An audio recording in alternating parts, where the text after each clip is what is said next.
कर्पूरी ठाकुर के चेला थे। मतलब कर्पूरी ठाकुर वाले नेतृत्व में, मतलब उसमें आप लोग जेल यात्रा कर चुके थे। एक सिलसिला बन पड़ा गरीबों की लड़ाई का जी। हम चुनाव में खड़े हो गए क्योंकि पार्टी हमको जानती थी।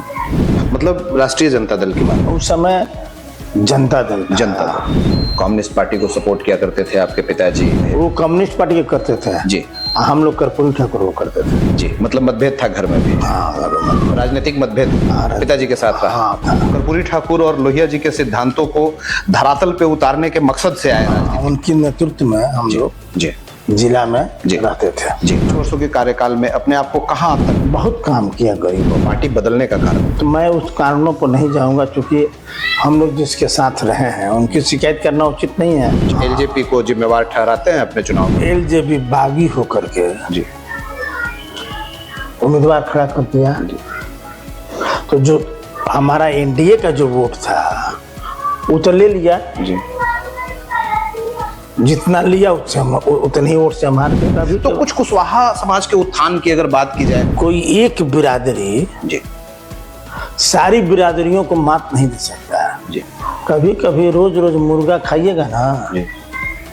तो 10 दिन के बाद आपको सब्जी खाने का भी मन करेगा जी। उसी तरह कुशवाहा सुनते सुनते लोग कहे कि इस बार बदल के भी देखा जाए। मतलब बिना सब्जी का काम नहीं चलेगा। हाँ, बिना सब्जी केवल मुर्गा से काम नहीं चलेगा। दावेदारी है फिर से चुनाव? दावेदारी क्या है, मिल ही रहा है तो दावेदारी क्या रहेगा। इस बार फिर से बयान आ रहे हैं चिराग पासवान जी। देखिए, काठ की हारी दोबारा नहीं चढ़ता। एक बार जो पब्लिक गलती कर देता है दूसरी बार नहीं करता है। सीएम फेस के तौर पे प्रोजेक्ट किया जा रहा है उनको? नहीं, सीएम तो नीतीश कुमार से कोई बढ़िया नया था ना है ना होगा। वो तो खुद ही बोले परसों कि सीएम के फेस नीतीश कुमार रहेंगे। माननीय मुख्यमंत्री नीतीश कुमार जी पे मैं आता हूँ, उनके स्वास्थ्य को लेकर के सवाल उठाए जा रहे हैं। स्वास्थ्य बहुत अच्छा है। वहीं दूसरी तरफ उनके बेटे के राजनीति में एंट्री, तो कौन गलत बात है? पढ़े लिखे इंजीनियर हैं, जानकार हैं, तो राजनीति में आना अच्छी बात है उनके लिए। आना चाहिए, स्वागत करते हैं। हाँ, पूरी स्वागत करते हैं। मतलब नेतृत्व स्वीकार है? हाँ, नेतृत्व स्वीकार है। बेरोजगारी और पलायन को भी मुद्दा बनाया जा रहा है अपोजिशन के तरफ से। बेकार है, जितना नौकरी इन्होंने दिया उतना नौकरी कोई दिया हो पाता। पूर्व मुख्यमंत्री तो बोलते हैं कि भाई हम लोग जब थे तो काफी नौकरी दिया। कहाँ दिया? वो कब थे सरकार में? 17 महीने की सरकार, 7 साल नहीं। सिर्फ ताकत मुख्यमंत्री के कदम में है। ये मिनिस्टर असिस्टेंट होते हैं, मुख्यमंत्री ही सर्वे सर्वा है। मतलब तेजस्वी यादव जी के बयान को खारिज करते हैं? हम पूरी तरह खारिज करते हैं। तो 90 से लेकर 2005 तक कितने सर्विस थे? मतलब प्रश्न है आपका, सवाल उठा रहे हैं। हम 15 वर्षों में जितना इन 5 वर्षों में नौकरी दिया उसका अधवा को अधवा 15 वर्षों में नौकरी नहीं दी है। तो वहाँ जब आप मालिक थे तो नौकरी नहीं दे पाए, और जब किसी के असिस्टेंट बन गए तो आपने नौकरी दे दिया। मतलब सारा क्रेडिट आप नीतीश कुमार जी को दे नहीं रहे हैं जी। संविधान के तहत अधिकार है सारा मुख्यमंत्री को। मतलब संविधान के तहत सारा क्रेडिट उनको मिलता है? नहीं, ताकतें हैं उनमें, ताकत है। मिलता नहीं है। मिलना तो दया का पात्र हो गया है ये उनके पास। पलायन को कैसे देखते हैं? मुद्दा पलायन का कोई मुद्दा नहीं है। इस बार के चुनाव में मुद्दे क्या रहने वाले हैं? सारे मुद्दों को तो नीतीश कुमार ने पूरा कर दिया बिहार के। तो विपक्ष को मुद्दा विहीन बनाना है? मुद्दा विहीन, झूठ बोलने के लिए कुछ बोल लो। सरकार की प्राथमिकता क्या होगी अगर फिर से वापस आती है? जिन विजनों को लेके चल रही है उसको और विस्तार रूप देगी। कैसा रहा यहाँ के विधायक का 5 वर्ष का कार्यकाल? तो जनता से पूछिए। अगर आपके शब्दों में अगर समीक्षा करनी है, किसी विरोधी पर कोई कमेंट नहीं करता। यहाँ किस मुद्दे पे चुनाव? तो जो बंद पड़ा है उसको चालू न कराएंगे हम। तो केंद्रीय मुद्दे कितना प्रभाव रखने वाले हैं? हम डालेंगे। बिहार के चुनाव में कितना इसका पूरा असर पड़ेगा? राहुल गांधी जी के बयान को कैसे देखते हैं? राहुल गांधी को बयान को कोई सीरियस लेता है? इसके बाद का कोई वजन नहीं। ये जो ध्रुवीकरण किया गया, ये जो हिंदू मुस्लिम बात किया, इसका असर दिखा वो वहां पे कि कश्मीर में पहलगांव में इस तरह से हत्याकांड? वही कश्मीर में है कि पूरे कश्मीरियों को कांग्रेस के राज में कश्मीर छोड़ के भागना पड़ा। वही कश्मीर में है कि राइफल लेके मिलिट्री खड़ा रहती थी, लोग ढेला मारते थे।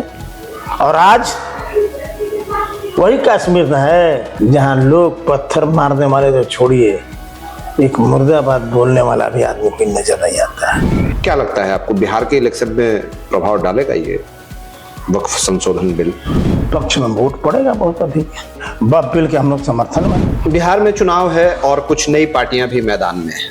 कैसे देखते हैं आप इन पार्टियों को और कितना नुकसान दे रहे हैं ये आपको? अफसर कभी नहीं था, नेता बनते हैं। तो आरसीपी नेता है, प्रशांत किशोर जी भी तो नेता हैं, दलाल हैं। पार्टियों से पैसा लेकर के प्रचार करते थे, नेता कब पे हैं? तो फर्क डाल रहे हैं कुछ फर्क नहीं डालेंगे।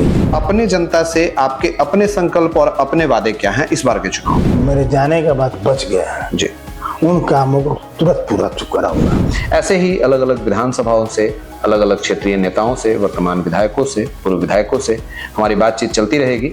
हम उनका जीवन परिचय रिकॉर्ड करते रहेंगे और आप तक लेकर के आते रहेंगे। आप बने रहिए हमारे साथ और देखते रहिए हमारे चैनल टुडेज ब्लूप्रिंट न्यूज को।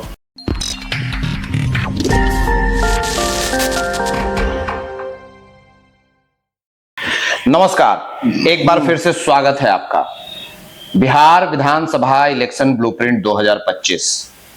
मैं हूं अविनाश राज सिंह और आप देख रहे हैं चुनावों पर हमारा खास कार्यक्रम परिचय पत्र। जैसा कि आप सभी जानते हैं कि परिचय पत्र एक डिजिटल वीडियो लाइब्रेरी है, जिस लाइब्रेरी में हम आपका परिचय करवाते हैं आने वाले समय में विधानसभा चुनाव लड़ने वाले संभावित प्रत्याशियों से, जिसमें होते हैं वर्तमान विधायक, पूर्व में प्रत्याशी रहे चेहरे और आने वाले विधानसभा चुनाव में प्रबलता से दावेदारी प्रस्तुत करने वाले कुछ नए चेहरे। ऐसे ही क्रम को आगे बढ़ाते हुए, कड़ी को आगे बढ़ाते हुए आज हमारे साथ बातचीत करने के लिए उपस्थित हैं 208 नंबर विधानसभा सासाराम से पूर्व विधायक अशोक कुमार कुशवाहा जी। अशोक कुमार कुशवाहा जी कोई परिचय के मोहताज नहीं है। अपने विधानसभा क्षेत्र के लिए दो बार इन्होंने यहां से चुनाव लड़ा है और जीतकर विधानसभा पहुंचे हैं। पहली बार जब ये चुनाव लड़े तो इनकी पार्टी थी राष्ट्रीय जनता दल। दोबारा जब ये चुनाव में आए तो पार्टी शिफ्ट कर दी इन्होंने और जनता दल यूनाइटेड के बैनर तले इन्होंने चुनाव लड़ा और जीतकर विधानसभा पहुंचे। तो आज अशोक कुमार कुशवाहा जी से हम बातचीत करेंगे, इनका जीवन परिचय रिकॉर्ड करेंगे। तो चलिए कार्यक्रम की शुरुआत करते हैं। अशोक कुमार कुशवाहा जी, बहुत बहुत नमस्कार, बहुत बहुत स्वागत है आपका हमारे कार्यक्रम में। धन्यवाद जी। तो अशोक जी, जैसा कि हमारा पहला सवाल आता है, अपना परिचय अपनी जुबानी। ऐसे में अगर हम आपका जीवन परिचय आपकी जुबानी जानना चाहें तो कैसा रहा है आपका जीवन? कैसे, कहां आपका जन्म हुआ? पढ़ाई लिखाई कहां की आपने? जीवन में व्यवसाय, राजनीति कैसे आगे बढ़े आप? और कैसे विधानसभा तक पहुंचे? कैसे चुनाव लड़ा? थोड़े संक्षिप्त और थोड़े विस्तृत तरीके से अगर हम जानना चाहें कि कैसा रहा है आपका जीवन। मेरा जन्म यही सासाराम में हुआ जी और मैं यहीं से शिक्षा प्राप्त की। मेरी प्राइमरी पढ़ाई सासाराम से हुई जी, करणसराय प्राथमिक विद्यालय से जी, सरकारी स्कूल से। हाँ, उसके बाद मैं अभी जो inter high school, Shershah inter high school है जी, उससे मेरा मैट्रिक का शिक्षा प्राप्त किया जी। उसके बाद एसपीजन कॉलेज से हमने बीए का शिक्षा प्राप्त की जी। उसके बाद बनारस काशी विद्यापीठ से जी, हमने एमए की शिक्षा प्राप्त की जी। उसके बाद मगध यूनिवर्सिटी से जी, हमने पीएचडी की डिग्री प्राप्त की जी। राजनीतिक चरित्र का जहाँ तक सवाल है, मेरे पिताजी सामाजिक कार्यकर्ता थे कम्युनिस्ट पार्टी के जी। घर में संघर्ष करने का, सामाजिक काम के लिए घर में पहले से माहौल था जी। उसी दिनों मैं कॉलेज में गया तो गरीबों का साथ बड़ा जुल्म हो रहा था जी, गरीब छात्रों के साथ। तो स्टूडेंट यूनियन का चुनाव हुआ, उसमें मैं खड़ा हुआ तो 80% स्टूडेंट ने हमको वोट दिया था। बड़ी मतलब ये आपके पीएचडी के बाद की कहानी है या पीएचडी के? मैं जब ग्रेजुएशन में था तब। जब ग्रेजुएशन में आप थे तब आप स्टूडेंट यूनियन का, मतलब आप अपने एसपी जैन कॉलेज में जब आप पढ़ाई कर रहे थे, ग्रेजुएशन कर रहे थे, तब की ये बात है आपने। तो उससे पहले आप मतलब घर में कम्युनिस्ट पार्टी से के लीडर थे आपके पिताजी? हाँ, तो हम लोग कर्पूरी ठाकुर के चेला थे जी। तो आप कम्युनिस्ट, मेरा प्रश्न ये है कि कम्युनिस्ट पार्टी के ये थे लीडर थे आपके पिताजी? जी जी, मैं पिताजी पे आ रहा हूँ। आपके पिताजी कम्युनिस्ट पार्टी के लीडर थे। तो आप जब पढ़ाई कर रहे थे तब से राजनीति ही सोचते थे या कुछ और, मतलब पहले कुछ और सोचते राजनीति थे? हम लोग के दिमाग में आ गया। यहाँ के विधायक थे राम सेवक बाबू जी जो हम लोग के बहुत नजदीक के थे, जी। 72 में जीते थे जी और जगदेव बाबू का प्रभाव हुआ यहाँ जी तो हम लोग उनसे जुटे, कर्पूरी ठाकुर से जुटे जी और जगदेव बाबू के मरने के बाद कर्पूरी ठाकुर के नेतृत्व में हम लोगों ने राजनीति किया। उसी दौरान 74-76 में जो आंदोलन हुआ इमरजेंसी में, 76 में हमको जेल भी जाना पड़ा 14 दिनों के लिए। उसके बाद मैं इलेक्टेड प्रेसिडेंट बना था, कॉलेज वाला इलेक्टेड कॉलेज वाला। जी। तो मतलब उससे पहले जेल यात्रा वगैरह हो चुकी थी? हाँ, वो मतलब कर्पूरी ठाकुर वाले नेतृत्व में, मतलब उसमें आप लोग जेल यात्रा कर चुके थे। उसके बाद राजनीति में ही हम रहते थे जी। उस समय कर्पूरी ठाकुर, मतलब फुल टाइम प्लान कर लिया उस टाइम से कि हाँ पॉलिटिक्स करना है। मैं एक सिलसिला बन पड़ा गरीबों की लड़ाई का जी। तो हम लोग राम सेवक सिंह यहाँ से उम्मीदवार हुआ करते थे जी। हम लोगों ने उनको मदद करते थे और जिताते थे। उसके बाद हम चुनाव में खड़े हो गए, क्योंकि पार्टी हमको जानती थी, हमको टिकट देना शुरू हुआ तो हम, मतलब राष्ट्रीय जनता दल की बात? उस समय जनता दल, लोक दल कर्पूरी ठाकुर का था, दलित मजदूर किसान पार्टी था जी। उस पार्टी से हम लोग आते गए। 89 में जनता दल बना जी। पहले तो लोक दल था जी। उसके बाद उससे भी पहले सोशलिस्ट पार्टी था जी। उससे दलित मजदूर किसान पार्टी बना जी। उसके बाद लोक दल बना जी। और 89 में जनता दल बना जी। जनता दल से हम लोग चुनाव लड़ना शुरू किए जी। और आज तक यहाँ पहुंचे। जी। पारिवारिक जीवन की अगर बात की जाए तो फैमिली कैसे आगे बढ़ी, शादी कब हुई, बच्चे कैसे, कितने हैं? हमारा शादी हुआ था 85 में। जी। उस वक्त आप कॉलेज? हाँ, नहीं उस समय हम सब कुछ छोड़ कॉलेज वॉलेज पूरा हो गया था, मतलब पीएचडी वगैरह कर ली थी? हाँ, पीएचडी वगैरह कर लिए थे जी। और राजनीति में फुल टाइम आ चुके थे? हाँ, उसी समय हमारे साथ दो बच्चे हैं जी और 2 बच्चियां हैं। सब 3 का शादी ब्याह हो गया, एक छोटा बेटा है वो। जी। और धर्मपत्नी हाउस मेकर है घर में, मतलब गृहस्थी संभालती है? हाँ, गृहस्थी संभालते हैं जी। मतलब पॉलिटिक्स वगैरह में उनकी ना कोई दिलचस्पी नहीं। जी।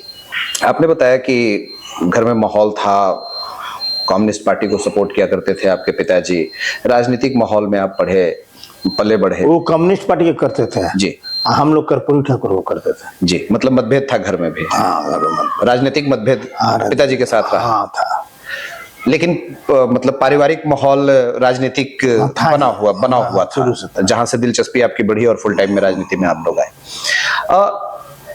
आपने बताया कि आप जब कॉलेज में गए तो गरीब छात्रों के साथ आपने देखा कि जाति हो रही है या उनके साथ कुछ उनकी समस्याएं हैं, उसको दूर करने के लिए आप राजनीति में आए, यूनियन का लड़ाई लड़ा आपने।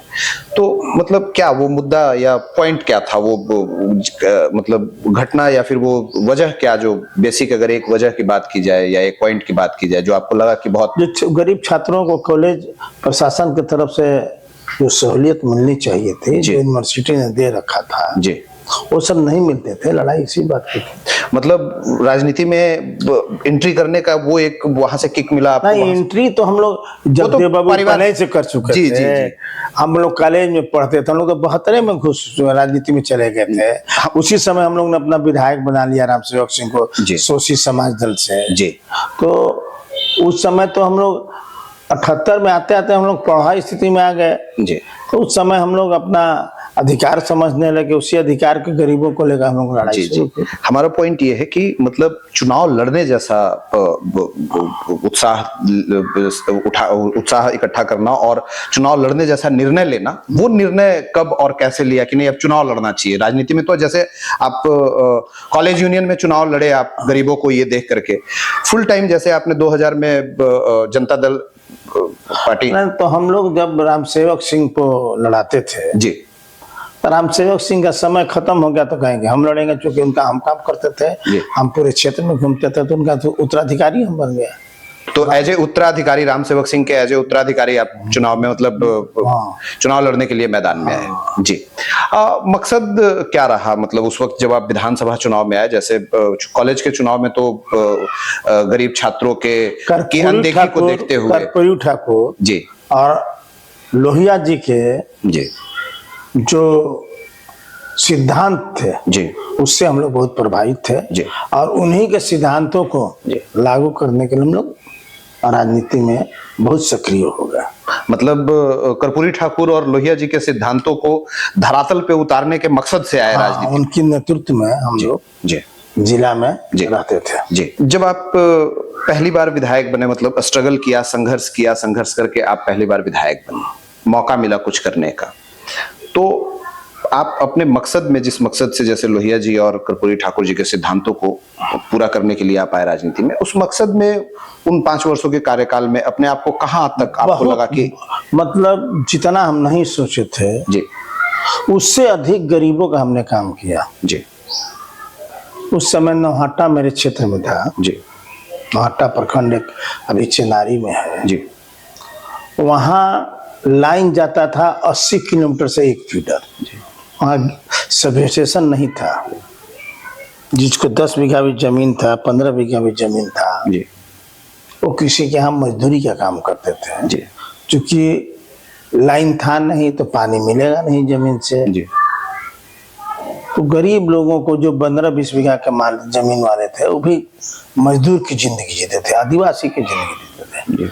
हम जीते थे सबसे पहले वहाँ सब स्टेशन बनवाए नौहट्टा प्रखंड में, और बनवा करके ट्यूबवेल जो है पहाड़ों के अंदर गड़वा करके शुरू कर दिया। जब खेत में पानी मिलने लगा जी, तो जिनका 20 बीघा की तो बात छोड़ दीजिए, जिनको 5 बीघा जमीन था, 2 बीघा जमीन था, वो भी कसकार हो गया। लेकिन जिनको 5 बीघा जमीन था वो 150-200 मन धान पैदा करने लगे, 100 मन गेहूं पैदा करने लगे। तो उस इलाके में हमने हरियाली और रोशनी दिया। उस इलाके में रोड नहीं था, 30 किलोमीटर का एक रोड बनवा करके, रोड और बिजली देकर उस इलाके को, जो गरीब लोगों को बहुत उठाने का काम किया। ये वर्ष 2000 की बात है जब आप पहली बार विधायक बने। इस ससराम का शहर जो देख रहे हैं सारा रोड पटिया का था। हमने भारत सरकार और बिहार सरकार से लड़ करके सलम के नाम पर 50 करोड़ रुपया लाने का काम किया और शहर का एक एक गली ढलवाने का काम किया। यहाँ पर लाइन जो हम लोग आता था कहाँ से, तो डेहरी से, डेहरी से यहाँ के सब स्टेशन को लाइन आता था। तो एक हल्का भी बारिश हो जाए या आंधी तूफान आ जाए, चाहे कोई कारण हो जाए, तो 3-3 दिन तक फॉल्ट खोजने में लग जाता था, क्योंकि यहाँ ग्रिड नहीं था। तो लाइन की समस्या 2000 तक बहुत थी।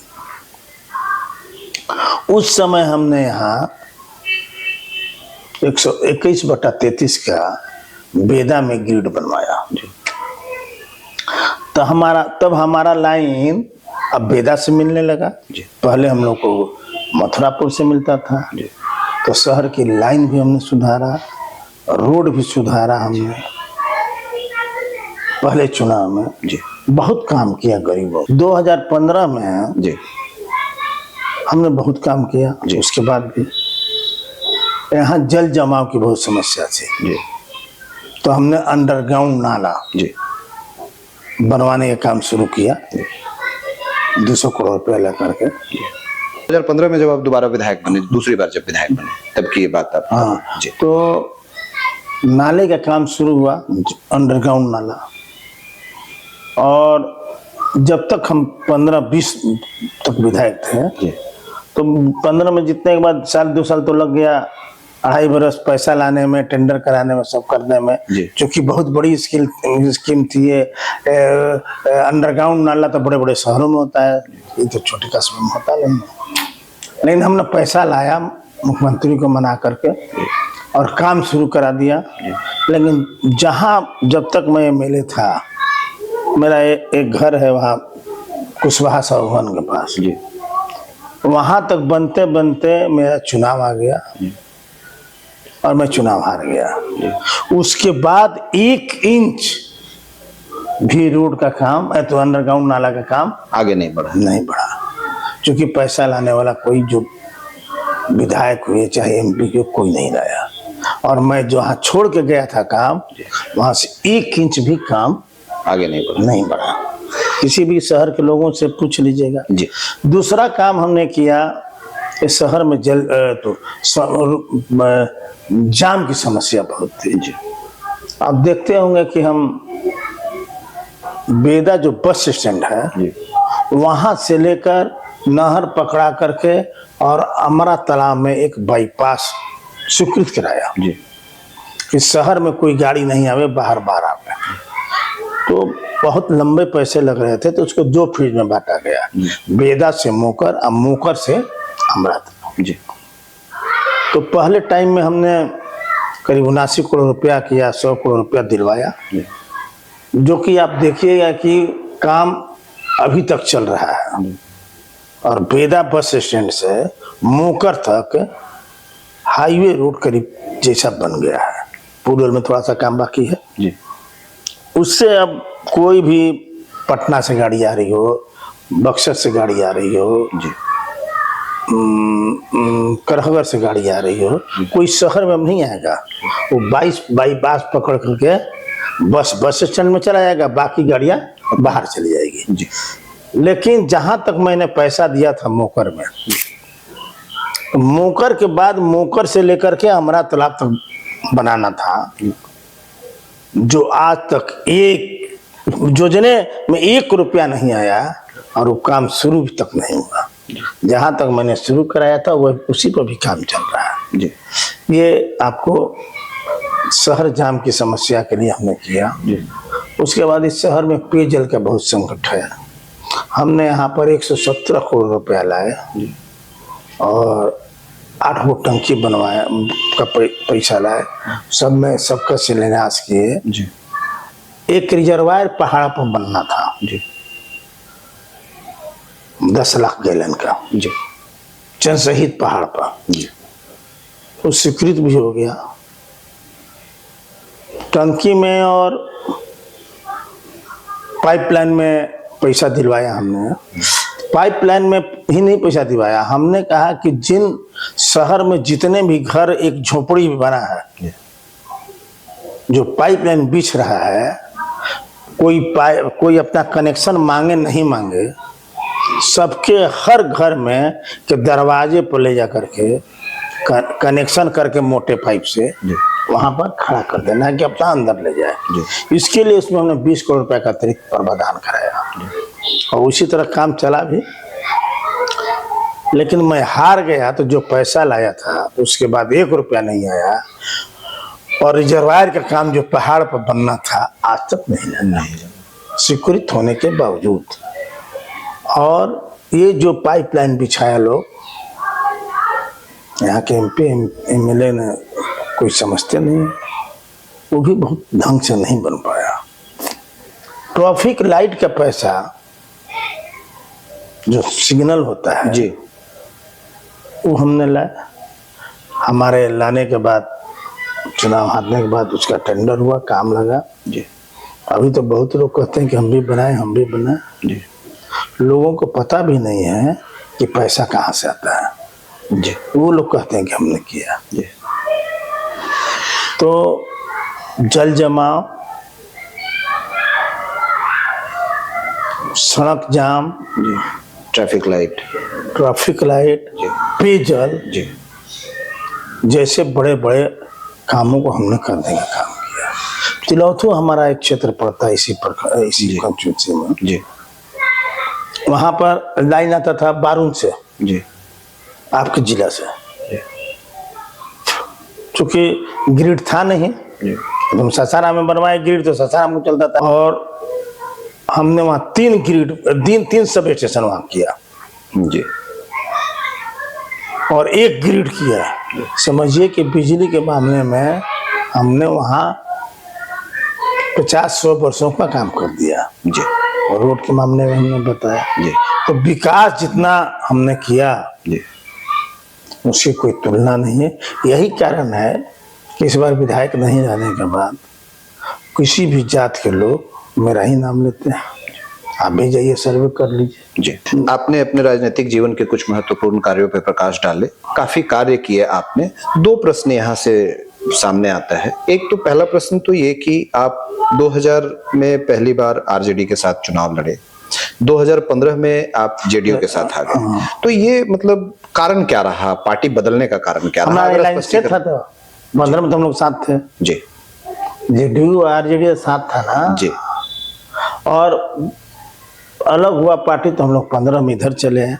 अब जो कारण है तो मैं उस कारणों पर नहीं जाऊंगा, क्योंकि हम लोग जिसके साथ रहे हैं उनकी शिकायत करना उचित नहीं है। जी, कुछ इंटरनल कारण थे जो आप बताना नहीं चाहते? हाँ नहीं, क्योंकि हमारे वो कभी लीडर रहे तो उनकी शिकायत में क्या करूं। जी, लेकिन कुछ तो बात रही थी। हाँ। चलिए इस बात को यहीं पे छोड़ते हैं, आगे चलते हैं। काफी अच्छे काम किए आपने। 2000 में भी जब आप विधायक बने, 2015 में भी जब आप विधायक बने, काफी कार्य आपने, अपने महत्वपूर्ण कार्य गिनती भी करवाए। तो इतने अच्छे कार्य करने के बाद जब फर्स्ट टाइम आप विधायक बने तो भी पहली बार जाकर के आपने बिजली और सड़क की व्यवस्था बनाई सुदूर प्रखंड में जाकर के। इस बार भी 2015 में भी जब आप विधायक बने तो सासाराम शहर के लिए, नगर के लिए, तिलौथू के लिए काफी काम किया आपने, लेकिन फिर भी चुनाव आपके पक्ष में नहीं हुआ। क्या लगता है, मतलब कारण क्या लगता है? अमेरिका के राष्ट्रपति आए थे जी, तो वो जो चंद्रबाबू नायडू को कहे जी, कि ऐसा ये इलेक्ट्रॉनिक युग बना दिए हैं कि अमेरिका में भी नहीं है, जी, लेकिन उसके बाद वो चुनाव हार गए। जी,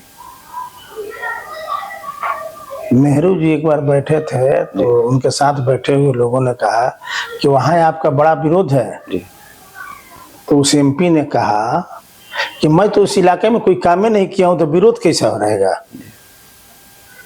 तो काम करने वाले का ही विरोध होता है, काम नहीं करने वाले गाली सुनते हैं, और काम करने वाले के विरोध होता है लेकिन सम्मान पाते हैं।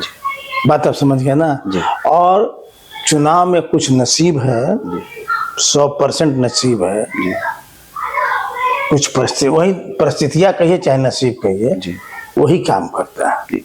वोटों का मार्जिन भी काफी बड़ा रहा, मतलब समीक्षा कैसे करेंगे? समीक्षा इसको ही करेंगे कि हमारा अलायंस था जी। बीजेपी के साथ, जी, हमारा अलायंस था एलजेपी के साथ, जी, और एलजेपी बागी होकर के जी, उम्मीदवार खड़ा कर दिया। जी। तो जो हमारा एनडीए का जो वोट था वो तो ले लिया, जी। जितना लिया उससे हम उतने ही वोट से हम हार गए। मतलब पूरे बिहार की तरह यहाँ भी आप एलजेपी को जिम्मेवार ठहराते हैं अपने चुनाव के? हाँ, तब देख लीजिए उसका वोट का प्रतिशत। सासाराम विधानसभा की अगर बात की जाए तो कंटिन्यूअसली, चाहे विधायक आप हों या फिर वर्तमान विधायक, पूर्व विधायक हों, मतलब कुशवाहा समाज के पास ही ये सीट रही है, ऐसा बातचीत, ऐसा कथित तौर पे कहा जाता है कि अब यहाँ कोई और दूसरी जाति के विधायक नहीं उसके बनेंगे। पहले भी जगन्नाथ सिंह थे जी, लेकिन उससे पहले और दूसरी जातियों के भी विधायक रहे, जगन्नाथ उसके बाद से कंटिन्यू नहीं, उसके बाद दुखन राम थे। जी। बहुत से लोग हुए हैं, ऐसा बात नहीं है। नहीं, मैं 85 के बाद की बात कर रहा हाँ, तो 85 में तो 72 के बाद था जी। तो बहुत से उसके बाद से कुशवाहा विधायक ही केवल यहाँ पे हुए हैं। कभी तो कुछ कुशवाहा समाज के उत्थान की अगर बात की जाए, कुशवाहा विधायक कितने हुए, तो क्या लगता है आपको? बहुत हुआ है जी। अरे कुशवाहा का तो मेन खेती ना है जी, जी। खेती में लाइन चाहिए, रोड चाहिए, जी, बहुत हुआ है इन लोग को, सीमा पार काम हुआ है। जी, लेकिन कोई एक बिरादरी जी, सारी बिरादरियों को मात नहीं दे सकता है। जी,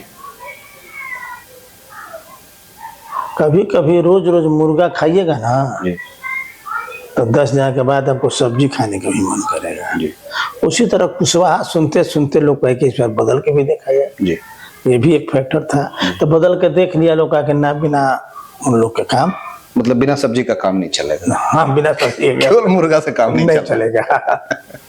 तो अब तो बदल के देख लिया लोग, अब अपने जगह पर चले आए लोग। जी। दावेदारी है फिर से चुनाव? दावेदारी क्या है, मिल ही रहा है तो दावेदारी क्या रहेगा। तैयारी भी है? तैयारी तो हम लोग तो 5 बोले ना कि हम लोग फुल टाइमर पॉलिटिशियन है जी। हमारा कोई बिजनेस नहीं है। जी। आपने कहा अपने पिछले चुनाव के हार का जिम्मेवार आप एलजेपी लोक जनशक्ति पार्टी रामविलास को ठहराते हैं। पूरे बिहार में कई सीटों पे ऐसा देखा गया। इस बार फिर से बयान आ रहे हैं चिराग पासवान जी। देखिए, अब उतने गहराई में नहीं जाइए। काठ की हाड़ी दोबारा नहीं चढ़ता जी, बयान तो लेकिन आ रहा है। ओहो, काठ की हाड़ी दोबारा नहीं चढ़ता है। एक बार जो पब्लिक गलती कर देता है दूसरी बार नहीं करता है। वोट सीमित हो जाएंगे। बात तो समझिए ना जी। वोट सीमित हो जाएंगे। सीएम फेस के तौर पे प्रोजेक्ट किया जा रहा है उनको। नहीं, सीएम तो नीतीश कुमार से कोई बढ़िया नया था ना है ना होगा। वो तो खुद ही बोले परसों कि सीएम के फेस नीतीश कुमार रहेंगे। एक तरफ वो बोलते हैं, दूसरी तरफ उनकी पार्टी पूरे पटना में पोस्टरबाजी कर देती है कि सीएम हो तो चिराग पासवान। हम लोग कुछ बोलते हैं, हम लोग कुछ मनसा में हमारे कार्यकर्ता कुछ पोस्टर लगा देते हैं जी। वो तो अलग अलग बात है। कार्यकर्ता को उत्साह अलग होता है। माननीय मुख्यमंत्री नीतीश कुमार जी पे मैं आता हूं। आप उनके नेतृत्व में आपने काम किया। उनके स्वास्थ्य को लेकर के सवाल उठाए जा रहे हैं। अपोजिशन स्वास्थ्य बहुत अच्छा है जी। वहीं दूसरी तरफ उनके बेटे के राजनीति में एंट्री, तो कौन गलत बात है जी? कौन गलत बात है? संस्कारी निशांत जी हैं, पढ़े लिखे इंजीनियर हैं जी, जानकार हैं, तो राजनीति में आना अच्छी बात है उनके लिए। आना चाहिए, स्वागत करते हैं। हाँ, पूरी स्वागत करते हैं। मतलब नेतृत्व स्वीकार है। हाँ, नेतृत्व स्वीकार है। मुद्दों की बात चल रही है। माननीय मुख्यमंत्री जी के स्वास्थ्य की बात अपोजिशन उठा रही है, मुद्दा बना रही है। इसके अलावा बेरोजगारी और पलायन को भी मुद्दा बनाया जा रहा है अपोजिशन की तरफ से। बेकार है। जितना नौकरी इन्होंने दिया जी, आप पत्रकार हैं जी। एक मुख्यमंत्री का नाम बता दीजिए कि उतना नौकरी कोई दिया हो 5 वर्षों में। अपोजिशन तो बोलते हैं, आपके पूर्व मुख्यमंत्री तो बोलते हैं कि भाई हम लोग जब थे तो काफी नौकरी दिया। कहाँ दिया? वो कब थे सरकार में? 17 महीने की सरकार साथ में नहीं, सिर्फ ताकत मुख्यमंत्री के कलम में है। ये मिनिस्टर असिस्टेंट होते हैं, असिस्ट द चीफ मिनिस्टर। जी। गजट करने का अधिकार उनको है। उनकी इच्छा के अनुसार ही कुछ होता है। मुख्यमंत्री ही सर्वे सर्वा है। और ये तो बाकी तो मतलब तेजस्वी यादव जी के बयान को खारिज करते हैं आप? एकदम पूरी तरह खारिज करते हैं। अगर उनमें इतना ही ताकत था जी, तो 90 से लेकर 2015 तक कितने सर्विस दिए हैं? 2005 तक कितने सर्विस दिए हैं जी? 15 वर्षों में जी। 15 वर्षों में बताइए। मतलब प्रश्न है आपका, सवाल उठा रहे हैं। हाँ, 15 वर्षों में। और इन्होंने 15 वर्षों में जितना इन 5 वर्षों में नौकरी दिया उसका अधवों को अधवा 15 वर्षों में तो नौकरी नहीं दी है। तो वहां जब आप मालिक थे तो नौकरी नहीं दे पाए, और जब किसी के असिस्टेंट बन गए तो आपने नौकरी दे दिया। यह हसास बातें हो सकती हैं और कुछ नहीं। मतलब चुनावी मुद्दा है। चुनावी मुद्दा नहीं, ये हास्यास्पद बातें हैं जी। ये शब्द बोलना नहीं चाहिए। कैबिनेट का मालिक कौन होता है? मुख्यमंत्री।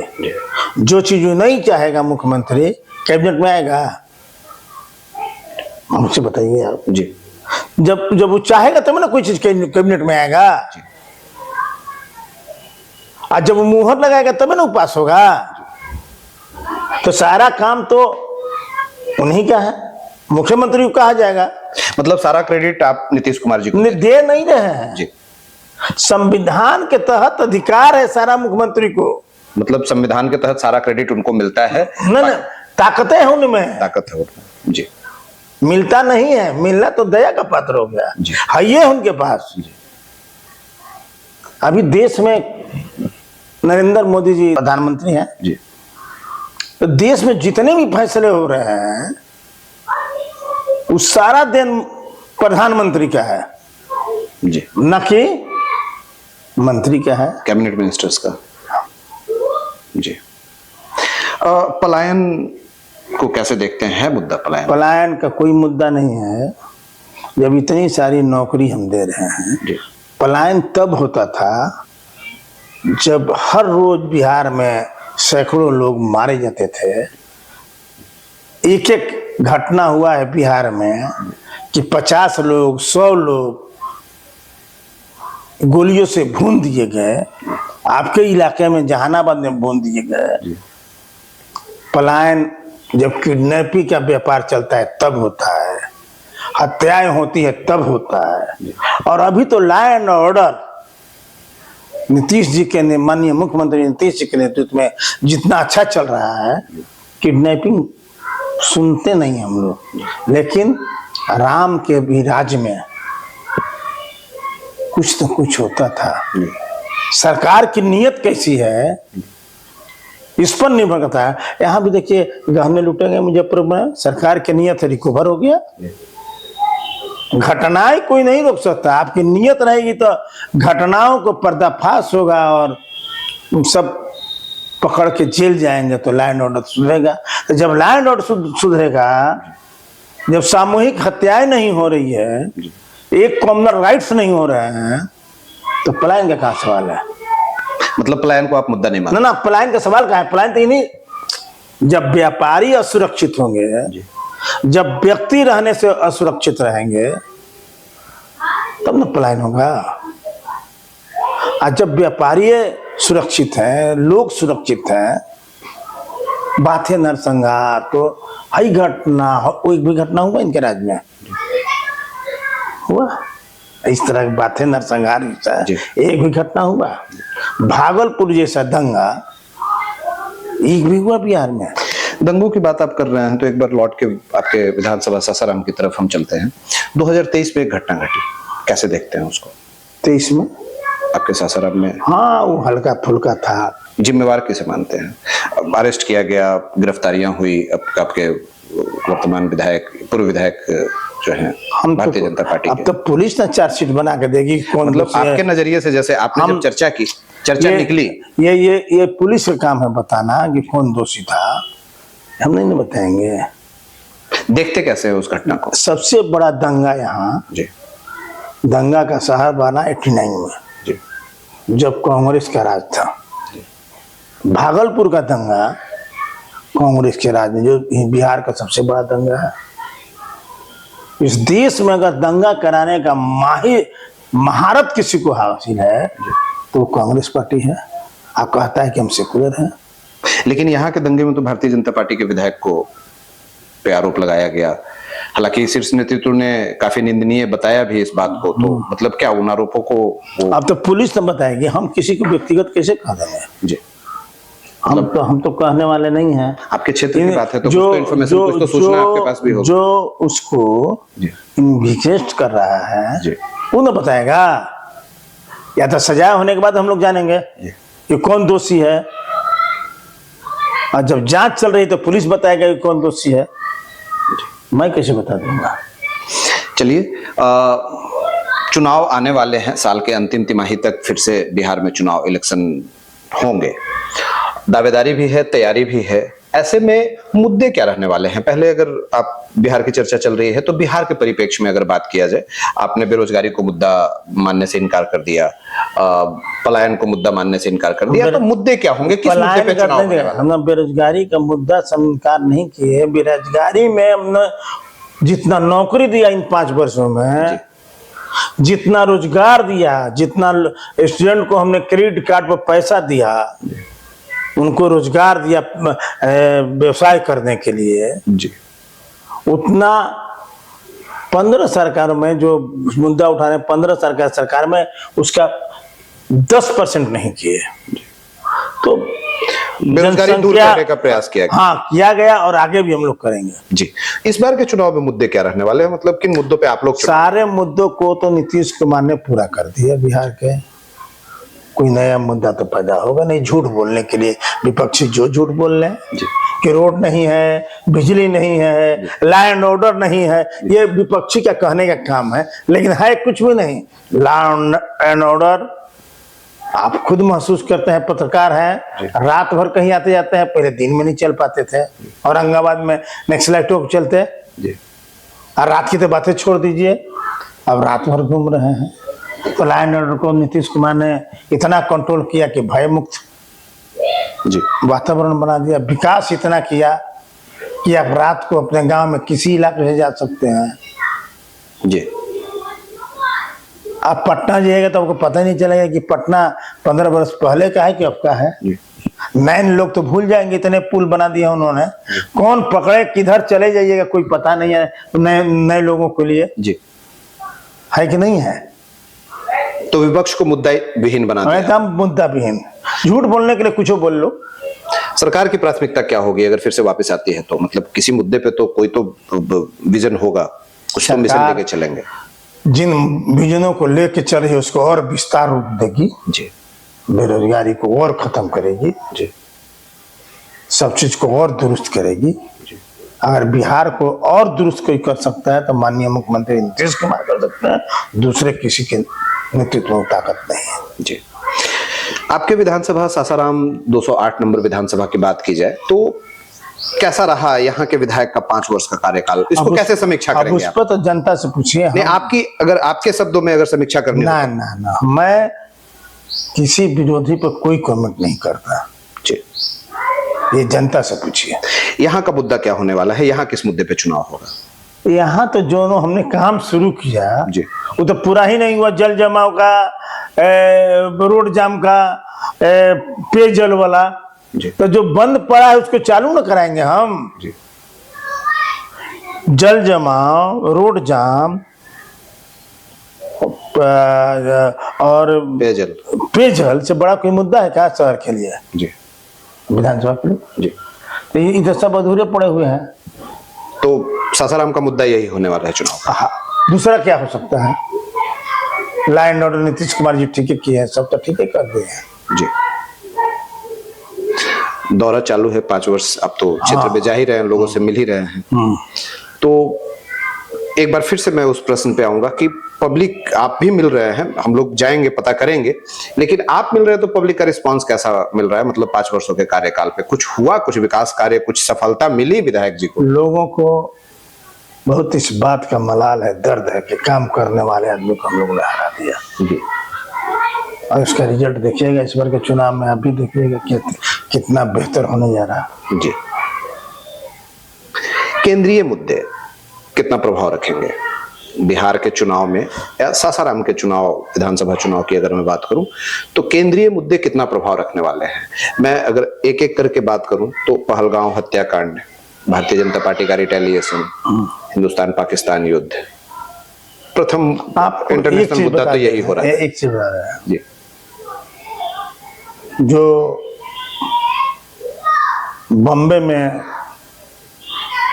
26/11 कांड हुआ, 26/11, जी, जो कांड हुआ था, जी, आपको पता है कि 170 लोग मारे गए थे। जी, और उस समय की सरकार को जी, हिम्मत नहीं पड़ी कि हम पाकिस्तान पर कुछ कर दें, और नरेंद्र मोदी जी के राज में 26 पब्लिक मारे गए, और उनका 60% एयर बेस को बर्बाद कर दिया गया हिंदुस्तान की तरफ से। 6 जेट उड़ाए, 6 जेट मार दिया गया, हजारों ड्रोन मार दिया गया। इससे तो बड़ा उपलब्धि कभी कुछ नहीं हो सकता है। जी। तो क्या ये सब बिहार के चुनाव पे फर्क डालेंगे? ये सब हम डालेंगे जी। एक लोग बोलते हैं 71 के, तो 71 के चुनाव में इंदिरा जी ने 93,000 सैनिकों को छोड़ दिया जी, लेकिन अपना 54 सैनिक जो पाकिस्तान के जेलों में बंद थे उनको नहीं छोड़ा पाए, उसी में सड़ गड़ के मर गए। उससे तब तो वो नुकसान। एक मुल्क था, हमने 2 मुल्क बना दिया। तो एक उसका पुलिस का जनरल था, 2 पुलिस का जनरल हो गया। अब एक ताकत हमारे साथ पहले लड़ती थी, अब 2 ताकत लड़ रही है। वो भी देश हो गया ना, वो भी हमारे खिलाफ हो गया। उस समय के जंग में हमारे 5000 सैनिक मारे गए थे और इस बार 9 सैनिक मारे गए, और उसका 60% एयर बेस तबाह हो गया। एटॉमी उसका जो जहां रखा था वहां रेडिएशन हो रहा है। हमारी सेना तो बोले कि हमने नहीं मारा है एटॉमी बम पर, लेकिन अब जैसे भी हो, नुकसान तो उनका हुआ। जी। बिहार के चुनाव में कितना इसका पूरा असर पड़ेगा। कि कैसा असर पड़ेगा? पूरा पॉजिटिव असर निगेटिव किसके लिए, सकारात्मक किसके लिए, नकारात्मक? कांग्रेस को कोई वोट देना चाहता है, जहाँ कांग्रेस का जो रहेगा, कांग्रेस से यही तो है कि सब यही देश में दंगा कराती है। मतलब केंद्रीय मुद्दे भी इस बार बिहार चुनाव में प्रभावित रहेंगे। वो तो बराबर कुछ ना कुछ रहता है, अभी इस बार भी रहेगा। राहुल गांधी जी के बयान को कैसे देखते हैं? वो राफेल को राहुल गांधी को बयान को कोई सीरियस लेता है? जी। एक आदमी नहीं बोला राफेल के बारे में, आई बोल रहे हैं राफेल के बारे में। ये लोग तो खाली झूठ बोलते हैं। राम मंदिर पर देख लीजिएगा उनका कि 2 अक्टूबर 1948 को वहां मूर्ति रखवाए जवाहरलाल नेहरू, राजीव गांधी ने ताला खुलवाया, गलत बोल रहे हैं, और नरसिंहा राव के प्रधानमंत्री के नेतृत्व में मस्जिद में मिसमार हो गई। अभी भी बोलते हैं कि हम लोग सेकुलर हैं, मानने वाले मान रहे हैं। तो उस राहुल गांधी के बारे में हम लोग क्या बयान करें, जिसके बात का कोई वजन नहीं है। जी। राहुल गांधी हिंदुस्तान का शिकायत जाके विदेशों में करते हैं। कथित तौर पे आपके पोजीशन का कहना है कि ये पहलगांव हत्याकांड जो है वो हिंदू मुस्लिम ध्रुवीकरण और भारतीय जनता पार्टी के गलत नीति नहीं रवैयों की वजह से ये घटना घटी। अभी पहलगांव की घटना में जी। अभी जो हुआ, पहले लोग कहते थे जो सेना मारे गए थे, हमारे कौन घटना हुई थी, उरी की कौन घटना हुई जी, पुलवामा जी। उस समय भी लोग यही बात करते थे कि बीजेपी ने कराया है। लेकिन पाकिस्तान के लोकसभा में वहां के प्रधानमंत्री ने घोषणा किया कि पुलवामा घटना हमने कराया, लोकसभा में कबूल किया। और यहाँ सबूत मांग रहे थे लोग कि बीजेपी कराई है। उसी तरह आने वाले समय में पता चल जाएगा ये भी घटना। कोई अपने देश में ऐसा करता है, ध्रुवीकरण करते हैं। इतना गंदा काम अगर कोई करेगा तो नहीं, घटना नहीं। वो कहते हैं कि मतलब ये जो ध्रुवीकरण किया गया, ये जो हिंदू मुस्लिम बात किया, इसका असर दिखा वो वहां पे कि वो कश्मीर में पहलगांव में इस तरह से हत्याकांड किया। वही कश्मीर में है कि कांग्रेस के जमाने में दिन में आतंकवादी घुस के सैकड़ों की संख्या में कत्ल कर दिए। वही कश्मीर में है कि पूरे कश्मीरियों को कांग्रेस के राज में कश्मीर छोड़ के भागना पड़ा। वही कश्मीर में है कि राइफल लेके मिलिट्री खड़ा रहती थी, लोग ढेला मारते थे। और आज वही कश्मीर में है जहां लोग पत्थर मारने वाले तो छोड़िए, एक मुर्दाबाद बोलने वाला भी आदमी कोई नजर नहीं आता है। यही कांग्रेस का कश्मीर था ना, जब मिलिट्री पर पत्थर चलता था जी। और आज किसी की औकात है कि कोई मिलिट्री पर पत्थर मार दे? बोलिए, है जी। घर घर से चुन चुन कर आतंकवादियों को मार रही है सरकार। राहुल गांधी क्या बोलेंगे? राहुल गांधी को देश का ज्योग्राफी मालूम है? इतना ये आदमी, राहुल गांधी जैसा आदमी, उनकी सरकार है, उनके सरकार ने सर्वदलीय मीटिंग बुलाया। सर्वदलीय मीटिंग में यह तय हुआ कि लोअर कोर्ट के फैसले पर सदस्यता नहीं जाएगी जब तक कि अंतिम कोर्ट तक फैसला नहीं आ जाए। सारे सर्वदलीय लोगों ने उसको माना। उसके बाद कैबिनेट में गया, कैबिनेट से फैसला हो गया। कैबिनेट से फैसला होने के बाद वो चला गया राष्ट्रपति के यहाँ, और उस ऑर्डिनेंस को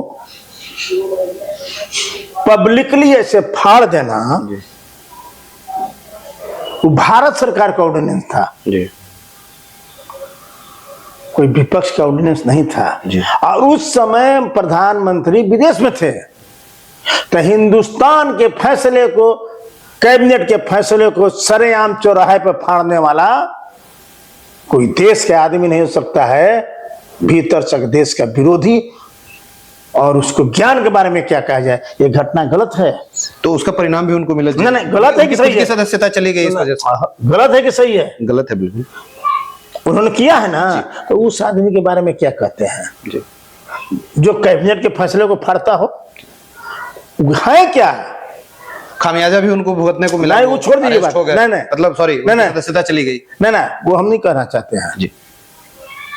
वो आदमी कितना गलत है उसकी बातों को क्यों तवज्जो दिया जाए?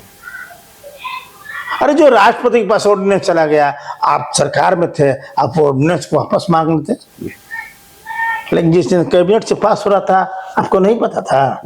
जिस दिन सर्वदलीय बैठक में पास हो उस दिन पता नहीं था? जिस दिन राष्ट्रपति को जा रहा था आपको पता नहीं था? ठीक है, तो राष्ट्रपति से मांग लेते। आपको ऑर्डिनेंस मिला तब न फाड़े। तो ऑर्डिनेंस जिस दिन आपको मिला तो राष्ट्रपति से मांग लेते। आपकी सरकार थी, उसको सरेआम भारत सरकार को फाड़ा उसने। उसी तरह भारत को दो टुकड़े करने के चक्कर में ये राहुल गांधी जी हैं। हमारे देश के नेता नहीं हो सकते हैं, ये विदेशियों से मिले हुए आदमी हैं। ये ऑर्डिनेंस फाड़ने का यही इनका बात प्रमाणित करता है, और विदेश में जाकर के मिलते हैं। हमारी विदेश नीति थी, हमारी वहाँ की महिला जो थी मुजीब रहमान की बेटी शेख कौन थी, बांग्लादेश की शेख हसीना, उससे हमारा मित्रवत संबंध था जी। उस सरकार को गिराने के लिए राहुल जी अमेरिका में वहां के विद्रोही गढ़ से भेंट किया और वो सरकार गिरवाए, और आज हमारे कितने लोगों को उसने कत्ल किया और आज मेरा दुश्मन बन गया। राहुल गांधी देश के बारे में सोचते हैं, देश कैसे खत्म हो इसके बारे में सोचते हैं, देश कैसे बेइज्जत हो विदेशों में ये सोचते हैं। देश का ऑर्डिनेंस फाड़ने वाला आदमी देश के बारे में क्या सोचेगा? तो इन सारे उनके बयानों को बिहार के इलेक्शन पे कोई फर्क बहुत विशेष पड़ने वाला नहीं? फर्क, चुनाव होना एक अलग बात है जी, राष्ट्रीयता होना एक अलग बात है जी। उस व्यक्ति में राष्ट्रीयता नहीं है। हम लोग मुद्दे की बात कर रहे हैं, बिहार इलेक्शन के मुद्दे की बात कर रहे हैं, ऐसे में केंद्रीय मुद्दों पे बात करते हुए वहां पहुंचे हम लोग। एक और मुद्दा केंद्र में काफी जोरों शोरों से आजकल चल रहा है, वक्फ संशोधन बिल। क्या लगता है आपको, बिहार के इलेक्शन में प्रभाव डालेगा ये वक्फ संशोधन बिल? इससे क्या प्रभाव, हम लोग के पक्ष में वोट पड़ेगा बहुत अधिक।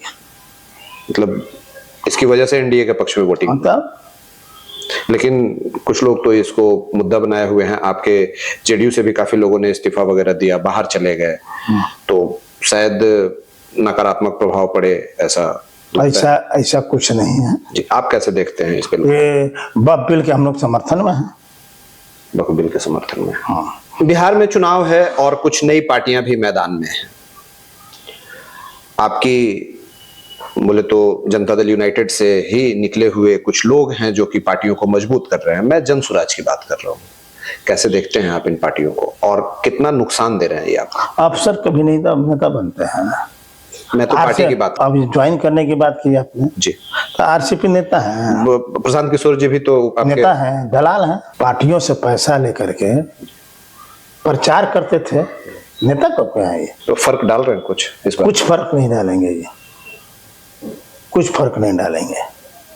अगर फर्क डालते तो 5 गो चुनाव हुआ बाई इलेक्शन, 5 एनडीए जीत जाता। लेकिन प्रभाव तो दिखाया उन्होंने, वोट तो लिया उन्होंने, वोट तो काटा। वोट उनका नहीं है जी,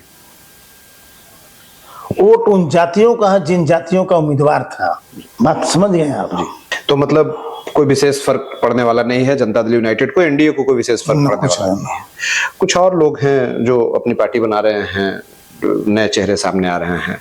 मैं पान समाज की बात कर रहा हूँ, पान समाज के एक लीडर की बात। अरे सब छोड़िए, इन लोगों में क्या रखा हुआ, इसमें कुछ नहीं, मतलब प्रभाव नहीं, कुछ नहीं, कुछ नहीं। चलिए एक बार फिर से लौट के आपके विधानसभा की तरफ आते हैं। तो जनता से मिल रहे हैं, दौरा चल रहा है, मुलाकातें हो रही है, चर्चाएं भी चल रही हैं, मुद्दे आप लोग रख रहे होंगे। सासाराम विधानसभा की जनता से की अगर बात की जाए तो आपके अपने जनता से आपके अपने संकल्प और अपने वादे क्या हैं इस बार के चुनाव में? जो काम मैं मेरे जाने के बाद बच गया है जी, उन कामों को तुरंत पूरा कराऊंगा। जैसे सासाराम के लिए सबसे महत्वपूर्ण कार्य क्या है जो आपको लगता है कि मतलब ये हो जाना चाहिए? 3-4 बहुत महत्वपूर्ण काम है। जी पेयजल की, जी, जल जमाव की और ट्रैफिक जाम की समस्या जो हमने शुरू किया है, जी। धरातल पर उतारा है, उसको पूरा करना है सबसे पहले। जी और एक काम इस बार तिलौथू में जी सोन का बहुत कटाव हो रहा है। इस बार मन बनाया है कि सोन को कटाव के रोकने के लिए और मेरीन ड्राइव की तरह सोन के इंदरपुरी से लेके तुम्बा तक जी रोड बनवाएंगे जो कि कटाव भी रुकेगा और मेरीन ड्राइव की तरह लोग आएंगे जाएंगे। मतलब ये इसको ड्रीम प्रोजेक्ट की तरह आप देखते हैं? ये एक आपका सपना है, आपका संकल्प है जो आप चाहते हैं कि इस बार करेंगे। इस बार करेंगे। अगर ये विधानसभा चुनाव में आपको जीत मिलती है, विधानसभा पहुंचते हैं, तो ये आपकी प्रथम प्राथमिकता होगी। तो ये थे हमारे साथ अशोक कुमार कुशवाहा जी, जनता दल यूनाइटेड से पूर्व विधायक, सासाराम 208 नंबर विधानसभा से। आज इनसे हमने बातचीत की, इनका जीवन परिचय रिकॉर्ड किया, आप लोगों के समक्ष रखा। ऐसे ही अलग अलग विधानसभाओं से, अलग अलग क्षेत्रीय नेताओं से, वर्तमान विधायकों से, पूर्व विधायकों से हमारी बातचीत चलती रहेगी। हम उनका जीवन परिचय रिकॉर्ड करते रहेंगे और आप तक लेकर के आते रहेंगे। आप बने रहिए हमारे साथ और देखते रहिए हमारे चैनल टुडेज ब्लूप्रिंट न्यूज को। अशोक कुमार कुशवाहा जी, बहुत बहुत धन्यवाद हमारे साथ बातचीत करने के लिए। बहुत बहुत शुक्रिया।